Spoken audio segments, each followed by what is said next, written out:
Hello, good morning all of you. कैसे हैं आप सभी लोग? देखिए, मेरी 1 या 2 दिन तक क्लास नहीं हुई थी। अब मैं डेली माफ़ी चाहूँगी इसके लिए कि मैं 2 दिन तक आपके लिए कोई पीवाईक्यू नहीं लेकर आ पाई हूँ, लेकिन डेली अब हिस्ट्री की पीवाईक्यू लेकर आ रही हूँ, ठीक है? क्योंकि आपका 3rd एंड 4th जून को टीजीटी हिस्ट्री का एग्ज़ाम है। तो लगे रहिए और अपने लक्ष्य को पाने में आप कामयाब हों।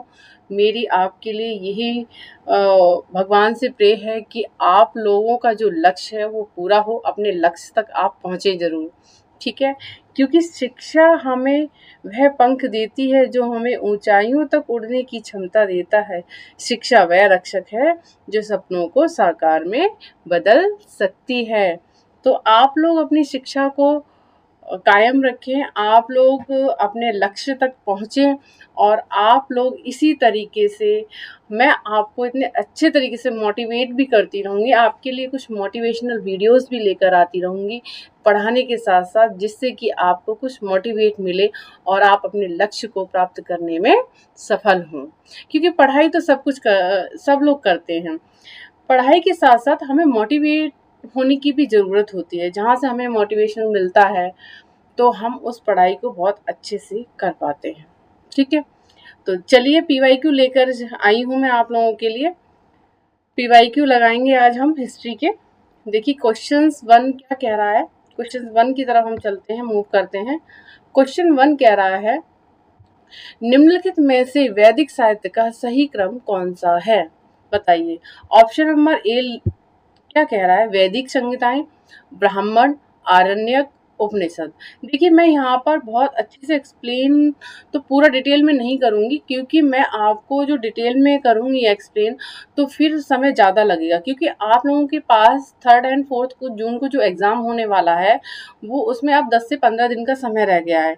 तो इसलिए मैं पीवाईक्यू करवा रही हूँ। आप लोगों ने पढ़ाई की होगी तो पीवाईक्यू लगाकर आपको एक आइडिया लग जाएगा कि आपको इसमें क्या कमी है। अगर आपको लगता है कि आपका मतलब कुछ कमी हो रही है, इसमें कुछ डाउट है, तो वो आप मुझे कमेंट बॉक्स में बताएंगे, फिर मैं आपको उसे समझाऊंगी, राइट? चलिए क्वेश्चन 1 की तरफ मूव करेंगे हम। निम्नलिखित में से वैदिक साहित्य का सही क्रम कौन सा है? ऑप्शन नंबर ए वैदिक संहिताएं, ब्राह्मण, आरण्यक, उपनिषद, राइट? ऑप्शन नंबर बी वैदिक संहिताएं, उपनिषद, आरण्यक और ब्राह्मण। ऑप्शन नंबर सी वैदिक संहिताएं, आरण्यक, ब्राह्मण, उपनिषद। ऑप्शन नंबर डी वैदिक संहिताएं, वेदांग, आरण्यक, स्मृतियां। देखिए क्वेश्चंस पीवाईक्यू हैं, ये क्वेश्चंस पूछे जा चुके हैं और इन क्वेश्चंस में ही क्वेश्चंस बनकर आएंगे आपके। अगर आपने अच्छे से स्टडी करी होगी ना, तो आप बिल्कुल अपने लक्ष्य को प्राप्त करने में इस बार बिल्कुल एक सीट आपकी पक्की होगी, राइट? चलिए पीवाईक्यू लगाते हैं आप। चलिए इस क्वेश्चन नंबर 1 का आंसर आप फटाफट दीजिएगा। क्या होगा? क्वेश्चन नंबर 1 का आंसर होगा option number a is the correct answer, वैदिक संहिताएं, ब्राह्मण, आरण्यक और उपनिषद, राइट? इस तरीके से क्रम में क्वेश्चन पूछ सकता है एग्जाम में। चलिए क्वेश्चन नंबर 2 की तरफ हम मूव करते हैं। क्वेश्चन नंबर 2 क्या कहता है, गोपद ब्राह्मण संबंधित है। अब बताइए गोपद ब्राह्मण संबंधित है। देखिए मैं एंशियंट हिस्ट्री से क्वेश्चन इसलिए लेकर आई हूँ क्योंकि अभी अभी जो फिलहाल में जो एग्जाम्स हुए हैं, अभी पीजीटी हिस्ट्री का भी एग्जाम हुआ था, उसमें देखने को मिले हैं कुछ वैदिक काल से, कुछ एंशियंट हिस्ट्री से क्वेश्चन देखने को मिले हैं, इसलिए मैंने ये क्वेश्चन आपके लिए रखे हैं, राइट? क्योंकि क्वेश्चंस का हमें लगता है ना ये बहुत बेसिक क्वेश्चन है, ये नहीं आएंगे, हम हार्ड कुछ पढ़ लेते हैं और बेसिक क्वेश्चंस आ जाते हैं और हम उनको ही भूल जाते हैं, जबकि हमने बेसिक क्वेश्चंस को बहुत बार पढ़ा होता है, लेकिन उस टाइम हम पढ़कर उससे पहले नहीं जाते हैं, हमें लगता है कुछ बड़ा आएगा, लेकिन ऐसा होता नहीं है। कभी कभी इतने छोटे क्वेश्चन पूछ लिए जाते हैं और उसमें कन्फ्यूजन हो जाती है, राइट? तो क्वेश्चन नंबर 2 की तरफ मूव करते हैं। अब हम अपने क्वेश्चन पर ध्यान देंगे। गोपद ब्राह्मण संबंधित है। क्वेश्चन नंबर ए यजुर्वेद से, क्वेश्चन नंबर बी सामवेद से, क्वेश्चन नंबर सी अर्थवेद से और ऑप्शन नंबर डी ऋग्वेद से। सॉरी, क्वेश्चन नंबर 2 का जो ऑप्शन नंबर ए यजुर्वेद से, ऑप्शन नंबर बी सामवेद से, ऑप्शन नंबर सी अर्थवेद से, ऑप्शन नंबर डी ऋग्वेद से। बताइए गोपद ब्राह्मण किससे संबंधित है, कौन से वेद से संबंधित है? आपको पता होगा सबसे पुराना जो वेद है हमारा कौन सा है, ऋग्वेद। हमारा ये क्वेश्चन पूछा जाता है, सबसे पुराना वेद कौन सा है, ऋग्वेद। चलिए गोपद ब्राह्मण किससे संबंधित है ये बताइए, आप लोग बताइए गोपद ब्राह्मण किससे संबंधित है? Option number C is the correct answer, Atharvaveda से। राइट। क्वेश्चन नंबर 3 की तरफ मूव करते हैं। ऋग्वेद में उल्लेखित यव शब्द किस कृषि उत्पाद हेतु प्रयुक्त किया जाता है? ऋग्वेद की बात आ रही है, इसमें प्राचीन जो वेद है हमारा ऋग्वेद, उसमें यव शब्द आता है। यव शब्द किस कृषि उत्पाद हेतु प्रयुक्त किया गया है? देखिए जो यव शब्द है ना, देखिए क्वेश्चन में आंसर किस तरीके से बन रहा है आपका। जो यव शब्द है ना, वो कृषि के लिए यूज हुआ है, और वो किस खाद्यान्न के लिए प्रयोग हुआ है, किस कृषि के लिए उत्पादन के लिए प्रयुक्त हुआ है यव शब्द। ठीक है, तो ऑप्शन नंबर ए जौ, ऑप्शन नंबर बी चना, ऑप्शन नंबर सी चावल, ऑप्शन नंबर डी गेहूं। राइट। तो बताइए इस क्वेश्चन का आंसर क्या होगा? इस क्वेश्चन का आंसर बताइए। यव शब्द जो ऋग्वेद में यूज हुआ है कृषि उत्पादन के लिए, वो किस कृषि उत्पादन के लिए यूज हुआ है? बताइए किस खाद्यान्न के लिए? तो option number B is the correct answer, चना। राइट। ऑप्शन नंबर 4 की तरफ मूव करते हैं। ऑप्शन नंबर 4 क्या कह रहा है? निम्न में से किस नदी को ऋग्वेद में मातेत्मा, देवीत्मा एवं नदीत्मा संबोधित किया गया है? देखिए किस नदी को ऋग्वेद में पूछा गया है, ये ध्यान रखा करें, आप ध्यान से क्वेश्चंस को पढ़ा करें। किस नदी को ऋग्वेद में मादेत्मा और आपका देवीत्मा और आपका नदीत्मा, ये 3 शब्द का प्रयोग किया गया है? किस नदी के लिए किया गया है ऋग्वेद में? बताइए। ऑप्शन नंबर ए Sindhu, option number B Saraswati, option number C Vitasta, option number D Yamuna. बताइए इस क्वेश्चन का आंसर क्या होगा? Option number B is the correct answer, Saraswati. Saraswati के लिए ऋग्वेद में 3 वर्ड का यूज किया गया, मातेत्मा, देवेत्मा और नदीत्मा। ठीक है, सरस्वती को संबोधित किया गया है 3 नाम से। ठीक है, तो अब क्वेश्चन नंबर 5 पर आ जाते हैं हम।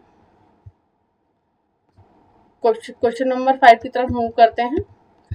क्वेश्चन नंबर 5 क्या कह रहा है? ऋग्वेद में उल्लेखित प्रसिद्ध 10 राजाओं का युद्ध किस नदी के किनारे लड़ा गया था? बताइए। जो 10 राजाओं का, देखिए 10 राजाओं का युद्ध लड़ा गया था ना, आपने एंशिएंट हिस्ट्री में आपने ऋग्वेद जब पढ़ा होगा, वैदिक काल जब आपने रीड किया होगा, आपने अच्छे से पढ़ा होगा, तो इस क्वेश्चन का आंसर आप फटाफट देंगे, यूं देंगे आप। तो बताइए क्या होगा इसका? ऋग्वेद में उल्लेखित प्रसिद्ध 10 राजाओं का युद्ध किस नदी के किनारे लड़ा गया था? Option number a Parushni, option number B Saraswati, option number c Vipasha, option number d Askani. बताइए किस नदी के किनारे लड़ा गया था? तो option number a is the correct answer, Parushni. Parushni नदी के किनारे 10 राजाओं का युद्ध लड़ा गया था, ये उल्लेख ऋग्वेद में मिलता है। राइट। नेक्स्ट क्वेश्चन की तरफ मूव करेंगे। अगला क्वेश्चन क्या कह रहा है? जूम कर लेते हैं थोड़ा सा इसको, देखिए। हाँ, प्राचीन भारत में निशाका के नाम से जाने जाते थे। बताइए प्राचीन भारत में निशाका के नाम से जाने जाते थे। ऑप्शन नंबर ए स्वर्णाभूषण, ऑप्शन नंबर बी गाय, ऑप्शन नंबर सी तांबे के सिक्के, ऑप्शन नंबर डी चांदी के सिक्के। बताइए निशाका के नाम से जाने जाते थे प्राचीन भारत में, किसको जाना जाता था? कौन से सिक्के आभूषण को जाना जाता था निशाका के नाम से? निशाका क्या था बताइए, क्वेश्चन का आंसर दीजिए। क्वेश्चन का आंसर दीजिए क्या होगा? तो इस क्वेश्चन का जो आंसर होगा ऑप्शन नंबर ए स्वर्ण आभूषण। प्राचीन भारत में निशाका के नाम से स्वर्ण आभूषण को जाना जाता था। राइट। तो क्वेश्चन को ध्यान से पढ़ते रहिए, और प्लीज आप लोग मेरी वीडियो क्लासेस को डेली देखते हैं, तो प्लीज उन लोगों तक ये क्लासेस को पहुंचाइए, उनका भी कुछ भला होगा, वो भी रीड कर सकेंगे। ये क्वेश्चन PYQ हैं, उनके कुछ काम आ जाएंगे, एग्जाम में कोई ना कोई क्वेश्चन फंस जाएगा, तो कुछ ना कुछ उनका भी भला होगा। तो प्लीज शेयर करते रहिए क्लास को, ठीक है, और सब्सक्राइब भी करते रहिए, है ना, और लाइक भी करते रहिए, सब्सक्राइब भी करते रहिए, और शेयर भी प्लीज करते रहिए। आपसे रिक्वेस्ट है कि क्लास को आप लोग शेयर करते रहिए, सब्सक्राइब करते रहिए। राइट। तो क्वेश्चन नंबर 7 का क्या है? क्वेश्चन नंबर 7 क्या बोल रहा है? आरंभिक वैदिक साहित्य में सर्वाधिक वर्णित नदी है। आरंभिक वैदिक साहित्य में सर्वाधिक वर्णित नदी कौन सी मिली है जिसका सर्वाधिक वर्णन हुआ है? किस नदी का वैदिक साहित्य में सबसे अधिक वर्णन हुआ है? बताइए। ऑप्शन नंबर ए सिंधु नदी, option number b Sadutri, option number c Saraswati, option number d Ganga. बताइए क्या आंसर होगा इसका? तो सबसे आप लोगों को पता है बहुत इजीली क्वेश्चंस है, बहुत वेरी इजी क्वेश्चंस है। Option number a is the correct answer. Sindhu नदी, सिंधु नदी के बारे में हम सबसे पहले पढ़ते हैं, है ना। सिंधु घाटी की नदी के बारे में आपने पढ़ा होगा ना। तो सबसे अधिक वर्णन किसका मिला है, कौन सी नदी का मिला है, सिंधु नदी का मिला है, राइट। चलिए नेक्स्ट क्वेश्चन की तरफ मूव करते हैं। नेक्स्ट क्वेश्चन हमारा क्या हो, क्वेश्चन नंबर 8 आएगा हमारा। क्वेश्चन नंबर 8 क्या बोल रहा है, क्वेश्चन नंबर 8 लेते हैं हम। 14वीं सदी ईसा पूर्व का एक अभिलेख जिसमें वैदिक देवताओं का वर्णन है प्राप्त हुआ है। अच्छा, 14वीं सदी ईसा पूर्व का एक अभिलेख है। अभिलेख के बारे में मैंने आपको पढ़ाया है, लास्ट वीडियो में आप देख सकते हैं, ठीक है। अभिलेख जिसमें वैदिक देवी देवताओं का वर्णन है प्राप्त हुआ है। ऑप्शन नंबर ए 1 बताना में, ऑप्शन नंबर बी बोगस कोई से, ऑप्शन नंबर सी बेबीलोन से, ऑप्शन नंबर डी बिसोटन से। बताइए, बिसोटन होगा ये, बताइए। देवी देवताओं का किस अभिलेख में वर्णन मिलता है, 14वीं सदी ईसा पूर्व की बात हो रही है यहाँ पर, बताइए। तो option number B is the correct answer, बोगस कोई से, राइट। नेक्स्ट क्वेश्चन की तरफ हम मूव करेंगे, क्वेश्चन नंबर 9 की तरफ मूव करेंगे। देखिए वेरी इंपोर्टेंट क्वेश्चंस, मनु स्मृति मुख्यतः संबंधित है। बताइए, मनु स्मृति का क्वेश्चन बहुत बार आता है, बहुत बार पूछा गया है। मनु स्मृति मुख्यतः संबंधित है किससे, ऑप्शन नंबर ए समाज व्यवस्था से, ऑप्शन नंबर बी कानून से, ऑप्शन नंबर सी अर्थशास्त्र से, ऑप्शन नंबर डी राजकाज से। बताइए क्वेश्चन नंबर 9 का आंसर बताइए, मनु स्मृति किससे संबंधित है, बताइए। समाज व्यवस्था से। मनु स्मृति में किसकी बात की गई है, समाज व्यवस्था की बात की गई है, कि समाज का वर्णन किया गया है मनु स्मृति में, राइट। तो option number a is the correct answer, समाज व्यवस्था से मनुस्मृति का संबंध है। नेक्स्ट क्वेश्चन की तरफ मूव करेंगे, क्वेश्चन नंबर 10 की तरफ आते हैं। ऋग्वैदिक काल के प्रारंभ में निम्न में से किसे महत्वपूर्ण मूल्यवान संपत्ति समझा जाता था। ऋग्वैदिक काल के प्रारंभ में निम्न में से किसे महत्वपूर्ण मूल्यवान संपत्ति समझा जाता था। ऑप्शन नंबर ए भूमि को, ऑप्शन नंबर बी गाय को, ऑप्शन नंबर सी स्त्रियों को, ऑप्शन नंबर डी जल को। बताइए किसे मूल्यवान संपत्ति समझा जाता था ऋग्वैदिक काल के प्रारंभ में, बताइए। क्वेश्चन का आंसर दीजिए।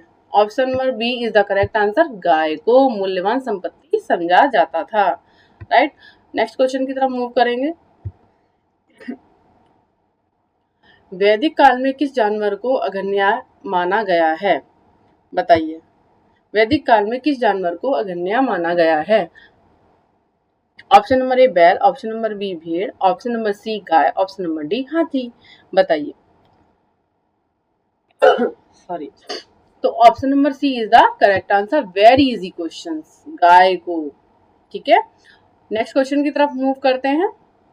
देखिए मैं ना अवगत करा रही हूँ, ये पुराने क्वेश्चंस हैं, आप लोगों को लमसम ये क्वेश्चंस आते होंगे, बहुत ही इजी क्वेश्चंस हैं। मैं एक बार इनसे आपको वाकिफ करा रही हूँ कि कहीं एग्जाम में यहाँ से कोई क्वेश्चंस ना बन जाए आपके लिए और फिर आप कंफ्यूज हो जाएं, ठीक है। तो इसलिए क्लास को देखना बहुत जरूरी है। तो क्वेश्चन नंबर 12 क्या कह रहा है, सत्यमेव जयते शब्द किस उपनिषद से लिया गया है। सत्यमेव जयते शब्द किससे लिया गया है, किस उपनिषद से लिया गया है। Option number a Mundakopanishad, option number b Kathopanishad, option number c Chandogya Upanishad, option number d इनमें से कोई नहीं। बताइए किससे लिया गया है, सत्यमेव जयते जो लिया गया, option number a is the correct answer, Mundakopanishad से लिया गया है, राइट। नेक्स्ट क्वेश्चन की तरफ मूव करेंगे। और जिन बच्चों ने सीटेट के फॉर्म फिल नहीं किए हैं प्लीज सीटेट के फॉर्म फिल कर लीजिए, राइट। देखिए ये क्लासेस बहुत ज़रूरी होती है। वैसे मैं हिस्ट्री की क्लासेस ही है, ये पूरे चैनल पे हिस्ट्री ही पढ़ाई जाती है, चाहे वो टीजीटी हो, पीजीटी हो, एलटी ग्रेड हो, जीआईसी हो, चाहे वो केवीएस हो, एनवीएस हो, सीटेट हो, सभी के लिए यहाँ पर हिस्ट्री पढ़ाई जाती है, राइट। और दूसरी बात ये कि हिस्ट्री आपके लिए जो लोग जीके जीएस की तैयारी कर रहे हैं उनके लिए भी बहुत ज़रूरी है। और जीके जीएस की दृष्टि से अगर जो लोग इस क्लासेस को देखेगा उसके तो क्वेश्चन 101% बनेंगे ही बनेंगे, क्योंकि वहाँ से थोड़ा सा बेसिक से मीडियम क्वेश्चंस बनते हैं और बाकी जैसे जो अदर एग्जाम्स होते हैं उसमें थोड़े मीडियम से हाई लेवल के क्वेश्चंस बनते हैं। तो क्वेश्चंस सभी के लिए बनेंगे यहाँ से। तो जीके जीएस वाले भी क्वेश्चंस देख सकते हैं, जिन हिस्ट्री के जो क्वेश्चंस यहाँ से बनेंगे, जीके और जीएस की दृष्टि से भी आप लोग देख सकते हैं, राइट। तो प्लीज चैनल को लाइक शेयर और सब्सक्राइब करते रहें साथ ही साथ, ठीक है। तो निम्नलिखित में से किस एक वैदिक साहित्य में मोक्ष की चर्चा मिलती है, बताइए।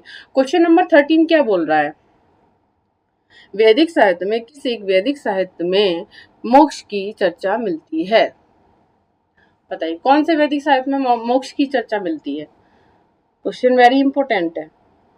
इसी तरीके से क्वेश्चंस बनते हैं जिनका हमें होता नहीं है कि ये क्वेश्चंस बन नहीं सकते हैं, ये क्वेश्चंस पूछे गए हैं। क्वेश्चन देखिए किस तरीके से क्वेश्चंस बने गए हैं, जो हम पढ़कर निकल जाते हैं कभी कभी कि मोक्ष की चर्चा किसमें, हम कभी कभी इस बात पे ध्यान नहीं देते, ये तो ऐसे ही इजीली क्वेश्चंस होगा और पढ़कर ही निकल जाते हैं, ध्यान नहीं देते। देखिए क्वेश्चन बना हुआ है पीवाईक्यू में, किस तरीके से क्वेश्चन बनाया है, ठीक है। तो बताइए इसका क्वेश्चन का आंसर क्या होगा, किस वैदिक साहित्य में मोक्ष की चर्चा मिलती है। ऑप्शन नंबर ए ऋग्वेद में, ऑप्शन नंबर बी परवर्ती संहिताएं में, ऑप्शन नंबर सी ब्राह्मण में, ऑप्शन नंबर डी उपनिषद में। तो इस क्वेश्चन का आंसर होगा option number d is the correct answer, Upanishad में इसकी चर्चा मिलती है, ठीक है। नेक्स्ट क्वेश्चन की तरफ मूव करेंगे। निम्नलिखित में से किस एक उपनिषद में पहली बार निराशावाद के तत्व दिखाई देते हैं, किस एक उपनिषद में पहली बार निराशावाद के तत्व दिखाई देते हैं, बताइए कौन सा वो उपनिषद है, बताइए कौन सा उपनिषद है वो। Option number a Maitrayani, option number b Kaushiki, option number c Brahmadharanya, option number d Kena. कुछ कुछ क्वेश्चंस के जो आंसर होते हैं कुछ ऐसे शब्द लिखे होते हैं ना, थोड़ा सा वो हो जाता है बोलने में, ठीक है। तो इसका जो क्वेश्चन 14 का जो आंसर होगा option number a Maitrayani, right. Maitrayani में जो देखने को मिलता है ना पहली बार निराशावाद के तत्व देखने को मिलते हैं। नेक्स्ट क्वेश्चन की तरफ मूव करिए। आध्यात्मिक ज्ञान के विषय में नचिकेता और यम का संवाद किस उपनिषद में प्राप्त हुआ है, वेरी इंपोर्टेंट क्वेश्चन। आध्यात्मिक ज्ञान के विषय में नचिकेता और यम का संवाद किस उपनिषद में प्राप्त हुआ, बताइए। ऑप्शन नंबर ए ब्रह्मधारण्य उपनिषद में, ऑप्शन नंबर बी छांदोग्य उपनिषद में, ऑप्शन नंबर सी कठोपनिषद में, ऑप्शन नंबर डी केन उपनिषद में, बताइए। क्वेश्चन नंबर 15 का आंसर बताइए क्या होगा, बताइए। क्वेश्चन नंबर 15 का जो आंसर होगा option number C is the correct answer, Kathopanishad में, राइट। चलिए क्वेश्चन 16 की तरफ मूव करते हैं। 16 क्वेश्चन क्या कह रहा है, ऋग्वेद में निम्नांकित किन नदियों का उल्लेख अफगानिस्तान के साथ आर्यों के संबंध का सूचक है, बताइए।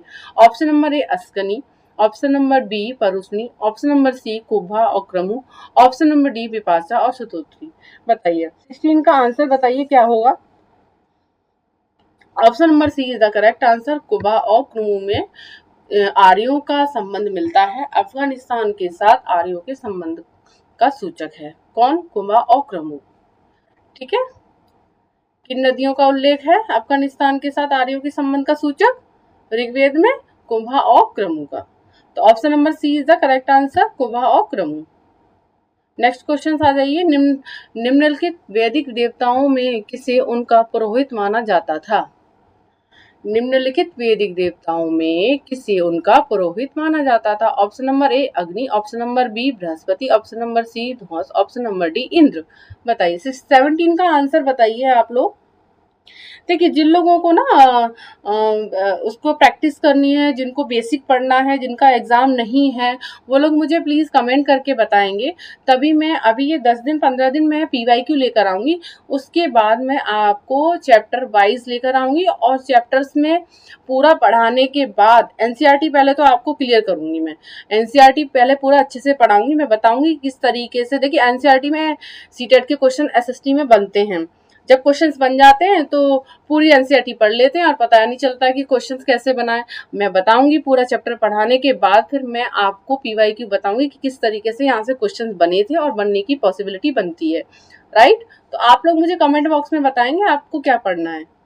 चलिए क्वेश्चन का आंसर बताइए क्या होगा इसका। 17 का आंसर बताइए। 17 का आंसर हो जाएगा option number B is the correct answer, Brihaspati. पुरोहित किस देवताओं में, वैदिक देवताओं में किसे उनका पुरोहित माना जाता है, बृहस्पति को, राइट। चलिए नेक्स्ट क्वेश्चन की तरफ मूव करते हैं। 18 क्वेश्चन है हमारा। सर्वाधिक ऋग्वेदिक सूक्त समर्पित है किसको, ऑप्शन नंबर ए अग्नि को, ऑप्शन नंबर बी इंद्र को, ऑप्शन नंबर सी रुद्र को, ऑप्शन नंबर डी विष्णु को, बताइए। 18 का आंसर बताइए। बताइए। तो option number B is the correct answer, Indra को। ठीक है, सर्वाधिक ऋग्वेदिक सूक्त समर्पित किसको हैं? इंद्र को। राइट। क्वेश्चन नंबर 19 की तरफ मूव करते हैं। क्वेश्चन नंबर 19 क्या कह रहा है? उत्तर वैदिक काल में निम्नलिखित में से किनको आर्य संस्कृति का धुर समझा जाता है? बताइए, उत्तर वैदिक काल में निम्नलिखित में से किनको आर्य संस्कृति का धुर समझा जाता है? Option number A Anga Magadha, option number B Koshal Videh, option number C Kuru Panchal, option number D Matsya Shurasena. बताइए 19 का आंसर क्या होगा? Option number C is the correct answer, Kuru और पांचाल। क्या हो जाएगा? कुरु और Panchal is the correct answer. Question number 19 का जो आंसर होगा option number C is the correct answer, Kuru and Panchal. ठीक है, नेक्स्ट क्वेश्चन की तरफ हम मूव करते हैं। हमारा लास्ट क्वेश्चन है क्वेश्चन नंबर 20। आज मैं आपके लिए पीवाईक्यू में 20 क्वेश्चन लेकर आई हूँ। ठीक है, निम्नलिखित में से कौन सा एक पदाधिकारी उत्तर वैदिक काल में रत्नियों की सूची में सम्मिलित नहीं था? रत्नियों की सूची में सम्मिलित नहीं था। कौन सा एक पदाधिकारी उत्तर वैदिक काल में रत्नियों की सूची में सम्मिलित नहीं था? बताइए। क्वेश्चन नंबर 20 का क्या होगा आंसर? ऑप्शन नंबर ए ग्रामिणी, ऑप्शन नंबर बी महिषी, ऑप्शन नंबर सी रथपति, ऑप्शन नंबर डी सूत। बताइए इस क्वेश्चन का आंसर क्या हो जाएगा? जल्दी से फटाफट से दीजिए, इसका आंसर क्या हो जाएगा? Option number C is the correct answer, रथपति। तो आज के जो 20 क्वेश्चन थे वो कंप्लीट हुए। प्लीज आप सभी लोगों से रिक्वेस्ट है कि मैं देखती हूँ कि आप लोग ना क्लास को बिल्कुल भी शेयर नहीं करते हैं। प्लीज शेयर करेंगे तो उन बच्चों का भी कुछ भला होगा, मेरी क्लासेस उन तक पहुंच सकेगी, मैं भी उनकी आवाज को सुन सकूंगी और वो भी मेरी आवाज को सुन सकेंगे कि वो क्या पढ़ना चाहते हैं, उसी तरीके से मैं क्लासेस लेकर आऊंगी। इसमें बुराई वाली क्या बात है जब आपको फ्री ऑफ कॉस्ट हिस्ट्री की तैयारी करने के लिए मिल रही है। देखिए मैं हिस्ट्री क्वीन हूँ, मैंने बहुत अच्छे से तैयारी की है, मुझे बहुत एक्सपीरियंस है, मैंने ऑफलाइन भी पढ़ाया है और अब ऑनलाइन पढ़ा रही हूँ।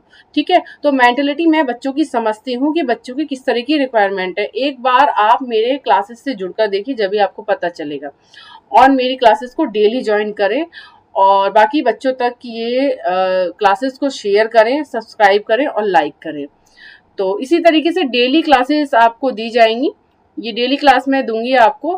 डेली शाम को 5 बजे मेरी क्लास आपको मिला करेगी पीवाईक्यू। अभी 10 to 15 डेज तक तो आपकी पीवाईक्यू चलेगी, उसके बाद मैं आपको चैप्टर वाइज पढ़ाऊंगी। राइट, तो प्लीज लाइक शेयर सब्सक्राइब करना ना भूलें। ठीक है, तो आप अपने लक्ष्य को पाने के लिए लगातार पढ़ाई करते रहें, लगे रहें, क्योंकि लक्ष्य को पाना बहुत जरूरी है। उसके लिए आप लगे हुए हैं, दिन रात मेहनत करते हैं, खून पसीना एक करते हैं अपना, है ना भाई? उसमें भी मेहनत लगती है भाई, सारे दिन पढ़ना होता है, टाइम टेबल से खाना पीना होता है ना? उसमें भी आप मेहनत करें, पढ़ाई ऐसे नहीं हो जाती है, उसको भी टाइम देना होता है ना? कभी कभी बच्चे सोते भी नहीं है, पढ़ते हैं, एग्जाम आ रहे हैं तो कितनी टेंशन होती है। तो टेंशन लेने की जरूरत नहीं है। जिन बच्चों के साथ पास हिस्ट्री है वो प्लीज, यहाँ पर अभी एग्जाम है 3 और 4 जून को टीजीटी के, वो लोग डेली मेरे पीवाईक्यू क्लासेस को देखेंगे तो कुछ ना कुछ क्वेश्चंस आपके यहाँ से बनते रहेंगे। तो डेली क्लासेस आपको मिलती रहेंगी learning history academy by Veenu ma'am की तरफ से। चलिए मिलते हैं कल इसी समय। Bye bye, take care.